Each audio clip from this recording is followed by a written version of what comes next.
Hello, my wonderful friends. Megas here. Welcome back to the book club, the Little Paris Bookshop. We're going to be in chapters 26, 27, and 28 because I kept trying to find a chapter that felt better. Oh my God. Group hug, everybody. Oh my.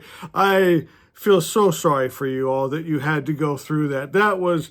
26 was just gut wrenching, heart ripping. Why Nina George? Oh, so sad. But did she ever capture hell on earth, grief, helplessness? And then, so I flipped over to 27 thinking, okay, maybe this will cheer us up. No.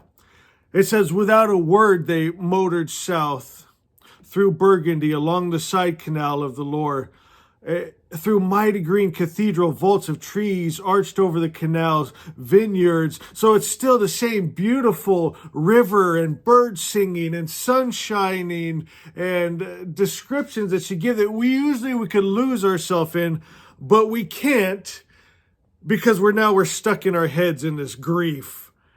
And she captured that perfectly. It says the three men ate in silence, sold books to customers on the banks in silence, avoided one another. That evening they read, each in his own corner of the boat.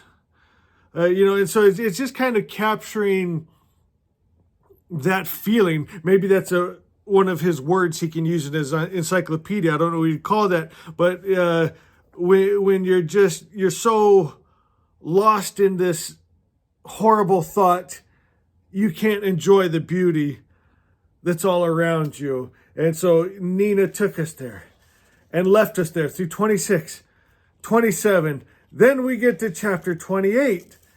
And I think maybe it's going to get better, right? Well, actually, hold on. Let me reference this real quick. Okay, so yeah. So it's 27 and 28. So Cornholio takes them to, I don't know if this is a friend's house, a brothel. Oh my gosh, the naked woman with one titty. It's just like, oh my gosh. And then book club, we are never going to France. It's like Max is playing the piano. No whining, dining, they're in the bedroom. The family's in the other room. I don't even understand what's happening. And now Perdue, he shares his heart. He tells Max and Cornholio, Manona's dead, right? He's clearing his conscience. And of course, Max already knew. He had found the death certificate in Proust. And but he didn't say anything because it wasn't time. And Perdue says, "Oh, Max, you are such a good friend." Now they're hugging across the table in their awkward manner that they do. Now Cornholio, he's thinking he wants to unburden himself to it. It went so well for Perdue, and so he unburdens himself. It did not go over. It went over like a fart in church. The family were just disgusted that he had been lying to them, and the father's ready to just beat him and yelling, and Perdue's trying to stick up for him. And anyway, they end up running back to the boat. It went horribly wrong. The adventures these people get themselves into. Oh my gosh. It's like, I guess it wouldn't be a story if they just stayed on the boat. With the books and the cats and the pretty scenery, I guess we wouldn't have a story. So I don't know if it. Well, I'll put it this way: this is how Perdue comes to terms with all this suffering and death.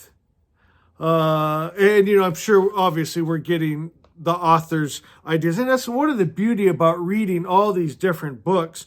You get everyone else's take on life and death and love, morality. And so here I'm sure we're getting Nina George's, wrap up on all of this here through Perdue. Says Jean looked at the river, glittering in the moonlight. All the love, all the dead, all the people we've known, they are the rivers that feed our sea of souls. If we refuse to remember them, that sea will dry up too.